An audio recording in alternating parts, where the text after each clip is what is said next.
আসসালামু আলাইকুম, আশা করছি সবাই ভালো আছেন। গতকাল ছিল পহেলা বৈশাখ। প্রথমেই স্কুলে আমাদের কিছু কাজ ছিল, স্কুলে গেলাম, সহকর্মীদের সাথে কিছু ছবি, স্টুডেন্টদের কাছে কিছু ছবি তুললাম। তারপর উপজেলা প্রশাসন কর্তৃক আয়োজিত পয়লা বৈশাখের নিয়মিত অনুষ্ঠানে আসলাম।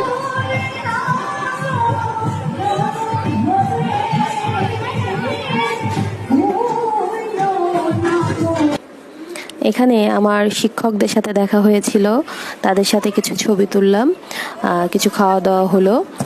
তারপর বিভিন্ন ধরনের খেলা হচ্ছিল, সেগুলো দেখছিলাম। মহিলাদের চেয়ার খেলা, তারপর টিয়নো মহোদয়, এসিল্যান্ড মহোদয়ের সাথে বসে খেলা দেখছিলাম। চলছে ছেলেদের মোরগ লড়াই। গতকাল খুব আনন্দের সাথে কাটিয়েছি। আপনাদের কেমন কাটলো?